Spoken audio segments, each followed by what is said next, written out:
My father had 93 years, but it seemed short.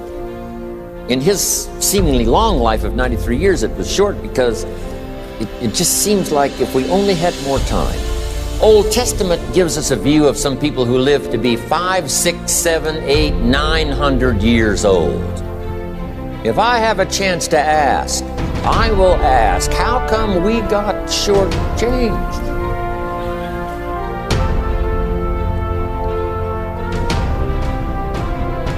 Wouldn't that be a good question if you had a chance to ask? Imagine 700, 800, 900 years to watch generation after generation after generation after generation stay healthy and well. I mean, you gotta be healthy to make it to 900. You gotta take your vitamins.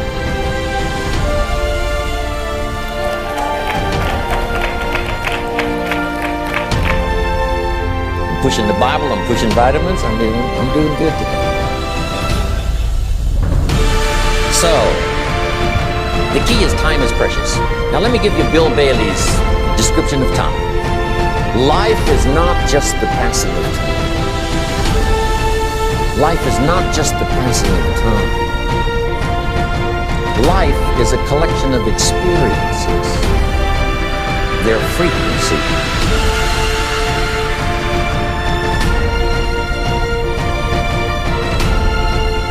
and their intensity.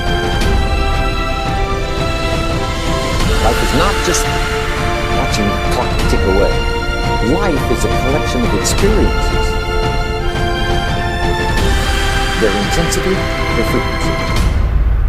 When my friend Mark died at age 44, someone says, that's young to die. But what if he lived 4 lifetimes in one? It might not be too young.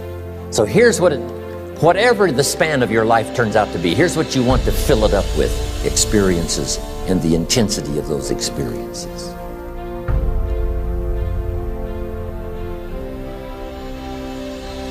But now let's talk about the management of time. Here's one of the best ones. We covered earlier, when should you start building this hotel? Answer, as soon as you have it finished. Now jot this one down on time management. When should you start the day? As soon as you have it finished. Plan the day the best you can, leaving plenty of room for improvising and surprises and all the stuff that happens during the course of the day. But if you've planned a good, productive day, now you start that day, you can't believe how much more valuable your time will be. Don't start the day until you have it finished. Now here's the next one. Don't start the week until you've had it finished. Now to lay out a week is a pretty good challenge. Next, don't start the month until you have it finished. The places to go and the people to see, the productivity and the sales and the customers and the development and all the rest of what you want to accomplish during the course of 30 years. Don't start the month until it's finished. And then here's the big one. This is really challenging. Don't start the year until you have it finished. To the best of your ability. You can't be finished like minute to minute. But in terms of the sweep of what you want to accomplish in the year 2002, make sure that that's set and ready to go by the time January 1st goes. And it might get all upset. It might get torn up and you do a new one. You make so much progress the first 90 days that now you've multiplied it all by 2, by 3. Because that happened to me. I thought, wow, here's how. This is going to be a great year. By the time I'd finished the 3rd month, I'm rolling. I'm sold. So many things are happening. I revised my whole years. Now, jot this down. Approaches to the management of time. Here's the first one. Ignore the subject. I mean, that's good advice. Don't let anything overly bug you. Because remember now, you don't have to do anything. Someone says, well, I got to get a handle on my time. The answer is no, you don't. If you want to let it all go, you can let it all go. I mean, this is good advice. Somebody says, you ought, you ought, you ought. Jot this down. Ignore all the you oughts or you should. Only if they're giving general information. We should. It's better to say if you're teaching we should. Not you should, we should. Then you let me listen in without it being too confrontational. If everyone did this, see, that'd be great. And then you give a person a chance to choose to do it or not to do it. But when you start the you ought, now see if I don't, now see we got some tension and maybe some problems. So you oughts seem to always create problems.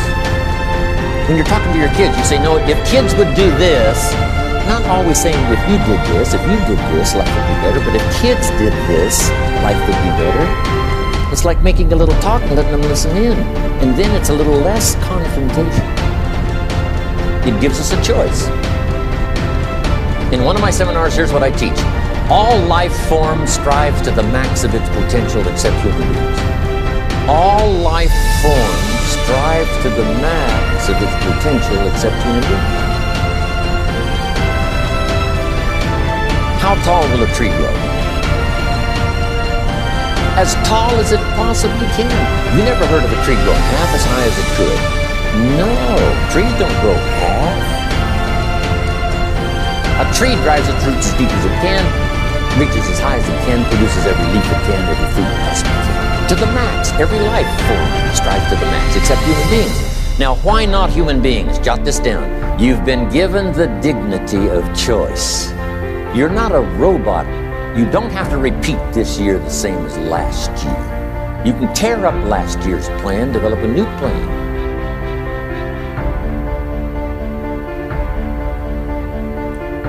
So, the dignity of being a human being. Now, here's the choice on being a human being. To be part of all we were meant to be, or to be all.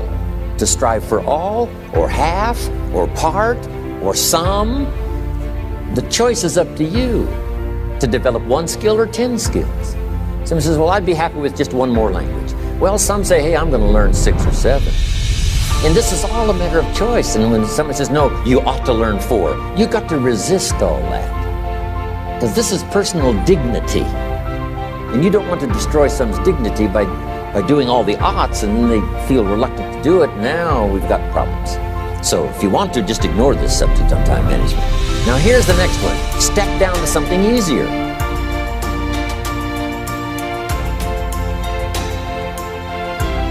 The guy's in sales and he says, oh, I want to own the company. Finally owns the company. Now he's got no time to play golf. He said, when I was in sales, I was making big money playing golf 3 days a week.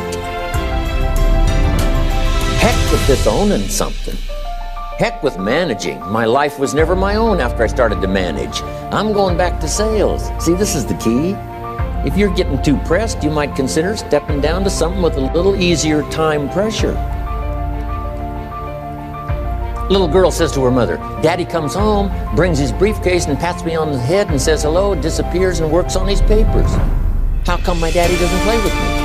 And her mother said, look, your daddy loves you very much, but he's so busy at work, he can't get it all done, he has to bring it home. He loves you, but that's why he can't play with you. And the little girl said, why don't they just put him in a slower group?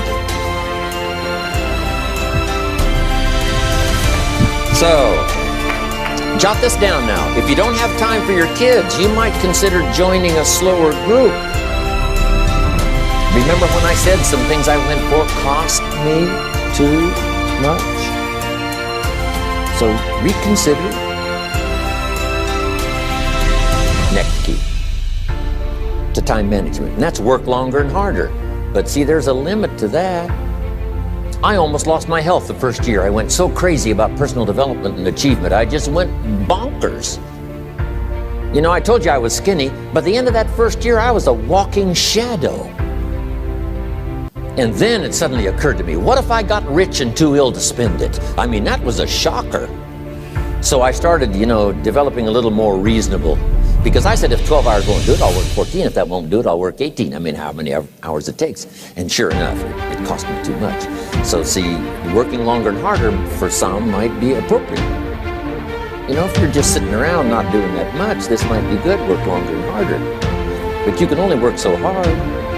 Here's the key, not to work harder, but smarter. When you've worked as hard as you can, doing the best you can in terms of physical output in the time, reasonable time. Now here's the ultimate in the management of time, and that is you simply become more skillful. When I first got into sales, I was around people that could get, 9 out of 10, 8 out of 10. And when I first started, I could only get 1 out of 10. But here's what I did. I worked around the clock, so that I would make up in numbers what I lacked in skill. That's good in sales. You got to jot that down. When you're new, you make up in numbers what you lacked in skill. Now, when you become more skillful, the numbers can go down because now your persuasive ability and all of that is now so high that you don't need to put as many numbers out.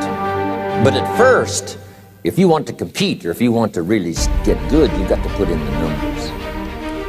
But if you get more from yourself, develop more of yourself, now the time management becomes an easier task.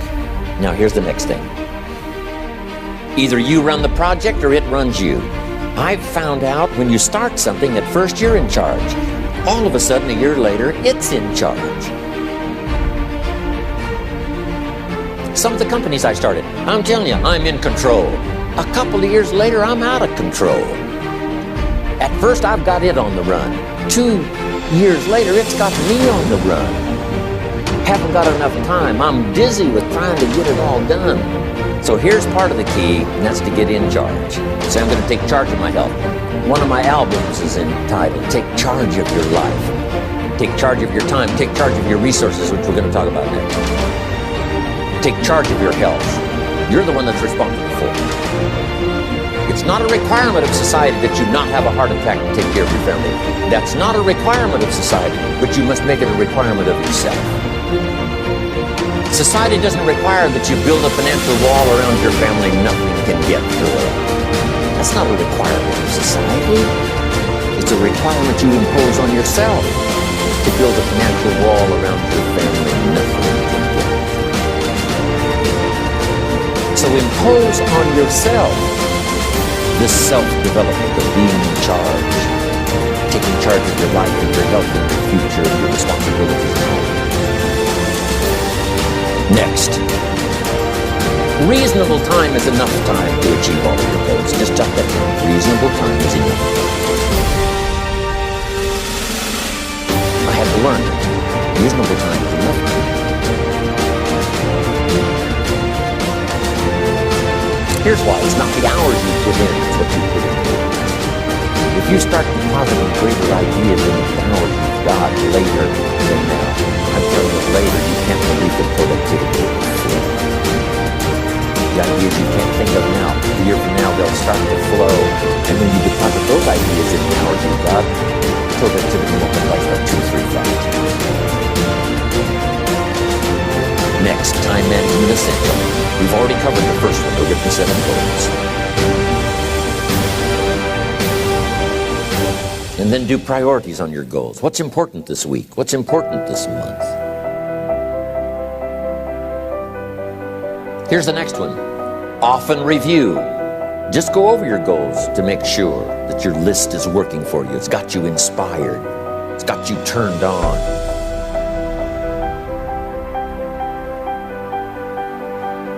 Somebody says, how come you're up so early? Say, if you were headed where I'm headed, you'd be up early too. If you were going to meet who I'm going to meet, you'd be up early. If it was going to stack up for you like it's stacking up for me, you'd be getting up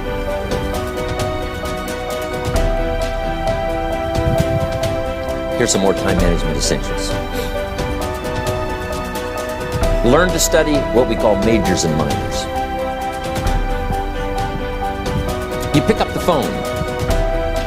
Here's what you must say when you pick up the phone. Is this a major conversation or a minor conversation? If it's minor, a few pleasantries and you're done. If it's major, maybe you've got to make a few notes. So here's the next one. Important conversations, make an agenda before you make the call. Just jot down a little agenda. It's so easy now to just talk out of your head. Did you ever hear a conversation end like this? Let's see, there was something else. See, you don't look that swift. I can't think of it right now. I'll call you back. See, you look a little incompetent. Let's see, there was something. It escapes me right now. Really? So have you got this now? Make an agenda before you make a call if it's an important call. Now later that saves you all kinds of stuff. You call John in, the salesman, say, John, remember those 4 things we went over? He said, no, we didn't talk about that. And then you pull out your daytime or whatever, and there's the list you made when you made the call. He said, oh yes, seems like I do remember. And you got him with your list. If it's just, salespeople especially can talk you out of what's in your head. It's true. No, we didn't talk about that. And if you don't have a little proof, I'm telling you, it's gone. So make an agenda before you make a call. So what's major, what's minor? Now here's the key on this. Don't major in minor things. If you take up major time to do minor things, I'm telling you, you'll be behind the curve constantly. Here's what we learn in sales training. What's major time and what's minor time? Here's minor time, thinking about prospects. Here's minor time, making lists of prospects. Here's minor time, keeping books on prospects. Here's minor time, going to see the prospect. Here's minor time, evaluating the prospect after you've been there. That's all minor time. Here's major time, in the presence of the prospect. That's major time. And if you took a look, if you're in sales and you took a look at a week, you'd say, my gosh, I'm spending 90% of my time on the minor stuff and so little time on the major stuff in the presence of. How many hours in the presence of in my day? How many hours in the presence of during my sales week? Because the time that really counts is in the presence of. Majors and minors. Here's another key time management essential. Don't mistake movement for achievement. It's easy to get faked out by being busy. Guy comes home at night all exhausted, falls in the chair and says, oh, I've been going. Here's the big question. Doing what? It's not the going. Some people are going, and they're doing figure eights. Their progress is small. So don't mistake movement for achievement. Here's another one in sales we learned. Don't mistake courtesy for consent. If somebody's pleasant and they nod, you say, oh, they're going to buy. No, they're courteous. You can't mistake courtesy for consent.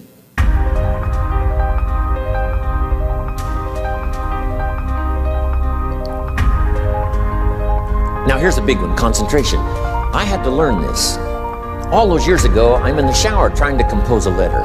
Found it turns out to be a strange letter. So here's what I learned to do. Save the work till you get to the office. Save the work till you get to the work. Don't try to get to the office on the way to work. On the way to work, enjoy the way. In the shower, enjoy the shower. Then go to work when you get to work. I've found this to be helpful. Concentration. Here's another big one. Learn to say no. I'm telling you, in such a social society we have now, it's so easy to try to be a nice person, saying yes to everything. Find yourself overloaded. Now you got to call and make the, well, gosh, you know, all the time it takes to back out of something that you said yes to too quickly. Here's what might be better. I don't think so, but if that changes, I'll call you. Little things you can use not to overcommit yourself. My friend Ron Reynolds says, don't let your mouth overload your back. It's a good thing. Now here's a big one on time management. When you work, when you play, don't mix the two. Don't work and play. I used to take my family to the beach and I would bring my briefcase.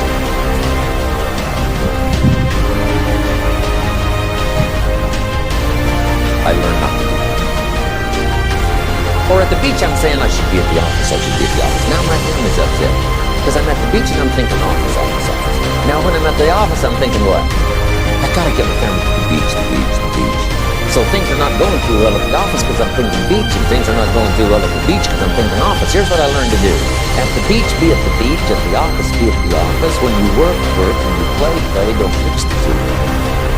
Don't work and play. Now here's one of the most important ones. Don't play at work. Work is too serious. You don't want the reputation of being the office joker. It's not a good one. Yes, there's time for some pleasant stories. Yes, there's time for a little humor. Yes, best if it's a happy office, of course. But I'm telling you, you got to be serious about work, because you're parting with a piece of your life for the work you do. Your work costs you a piece of your life. Here's what it's called: serious business. Not grim, not unhappy, but serious. Don't play at work.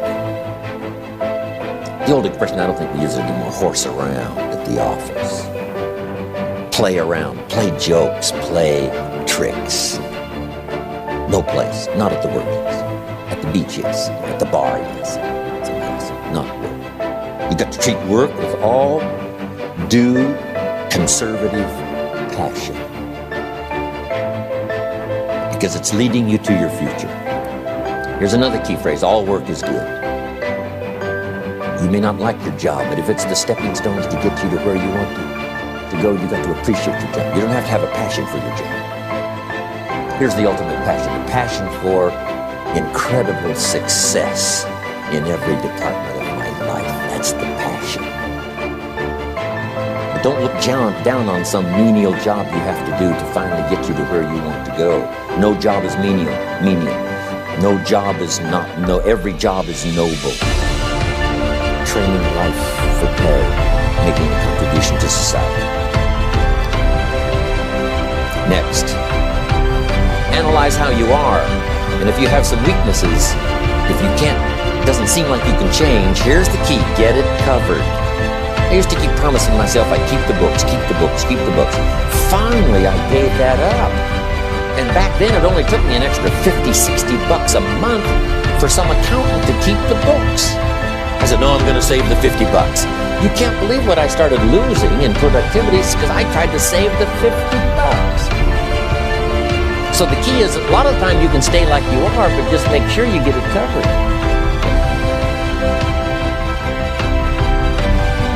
Next, beware of the telephone and all other systems of communication, especially the telephone at home and systems of communication at home. And here's one of the best lines I've got for you for the weekend: let all communication systems serve you, but don't let them intrude. When it comes time to have dinner with your family, you shut off all systems, unless the ones that can take messages silently. Don't let the phone ring. Don't let anybody intrude, come through the front door, nor the back door, nor through the telephone or any other device. So you can't reach John and his family when he's having dinner. The President of the United States couldn't get through.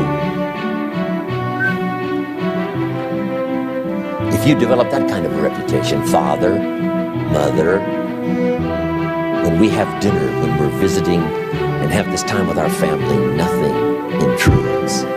So don't let these clever little devices keep intruding. You've got to have a place that's sacrosanct, it's valuable. You don't let anything in for that period of time. So, isn't that good advice? Excellent advice. Here's the next one. Read all the books. You know, I've only got a few notes here on time management. But if you've got some particular challenges, you run a big organization, a big corporation, you've got some challenges, there's plenty of books. Now, here's what's next. Just be more alert to the things that might be stealing your time. Here's why. Time is like capital. You can't let someone steal your seed corn. You can't let someone steal your capital. And you can't let someone steal your time. You must designate your time, and some of the time that you designate, you must not let anyone steal. Casual time, you might let someone intrude and steal a little bit, and take a little bit, but not serious time.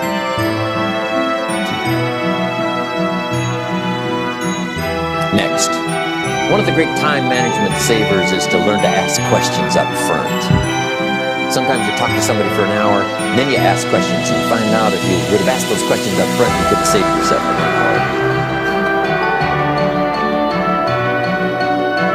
Asking questions up front helps you to get to the problem now. But if you just launch into some discourse, you might waste 30 minutes, waste an hour, when here's what you should have been talking about. After you finished an hour, you say, John, what's really the problem? He said, well, it's something personal. See, that's what you should have been talking about this whole hour. Key. Next, learn to think on paper. Now we're going to take a break. Some ways to think on paper. One, we've covered one. Solving problems. Take it out of your head and put it on paper. Another one is setting goals. Making these lists we've already started. Here's another good way to think on paper. It's a projects book. Each person you're working with and each project you're working on, get a loose leaf binder and a tab and some pieces of paper behind the tab and do a little continual summary of how it's going between you and that person and between you and that project. I call it a projects book. It is so useful to me. But what's going on between you and this person? When you last got together, what did you talk about? And you got a few notes there. Here's what we talked about the last time we got together. Now when you get together again, you can review that so you'll know better what you're talking about. When the president gets ready to travel and he's going to meet some important people, guess what they bring him? All these briefing books. Right? The last time you were with Khrushchev, Kennedy is informed. Here's what he said, and here's what you said. Kennedy said, oh, that's right. I need to remember. If a person is important, it's worth a little running account. You might even have a project book for your children. Here's what's happening between me and my child. We've talked about this, and we talked about this, and we talked about this. Next, a day timer. Keeping track of all of your appointments.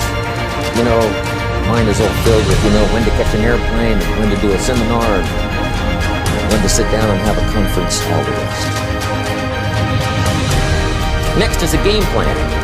If you've got a house and the insurance is going to come due and some other things are going to come due, you just put it on a spreadsheet and make sure it's taken care of. Key phrase, take things out of your head and put them on paper. And the key is to just experiment with different ways that helps you to do that. Now here's the last one, thinking on paper. And that's to keep a journal. One of the things I'm known for around the world, have been now for 39, 40 years, is keeping a journal. Now my journal is not it's not necessarily it's not like a diary. It might be part diary. I'm flying over Ireland and I write down a few little things that impress me. Today I met this person. What an extraordinary event. Today I conducted this seminar in Rome. 1,000 people stood up and sang for me. I've got a little bit of a diary in there. But here's what primarily your journal is for. Collecting good ideas. A journal is to collect good ideas on your health, good ideas for your business, good ideas for your future, good ideas for time management. Because I used to take notes on pieces of paper and torn off corners and backs of old envelopes and restaurant placemats. And I threw all this stuff in a drawer. It did not serve me well.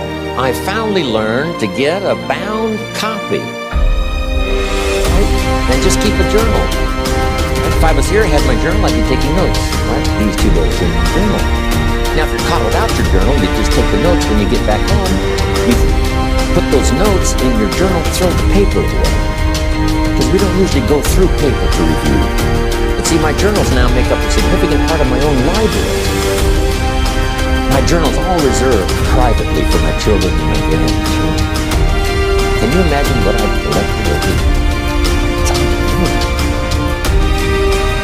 There are 3 treasures to leave behind. I think you've already got those notes right. Here they are. Number 1, your pictures.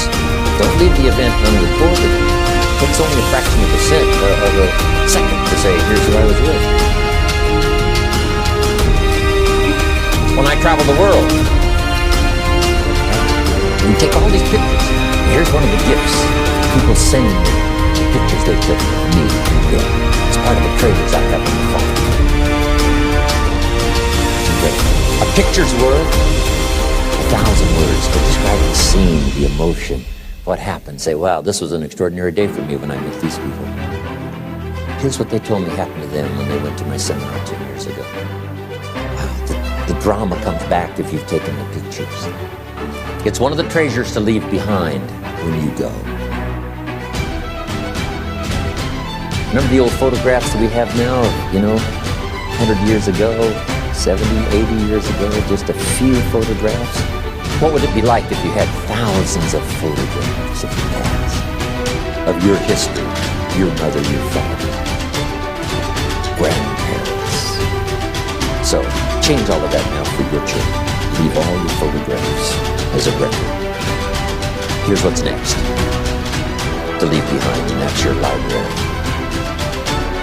The books that changed your life, the books that changed your health, the books that rescued you from oblivion, the books that you passed on to other people, they were so excited for you, the books that made you financially independent, the books that developed your leadership, the books that gave you wisdom to ponder when things were tough, the books that got you through the winter, the books that helped you to plant in the spring and harvest in the fall.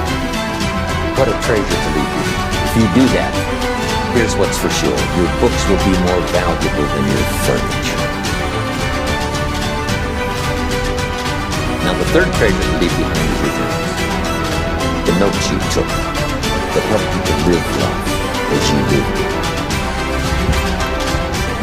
Long after you're gone, a treasure that children, grandchildren, great-grandchildren will find so fascinating.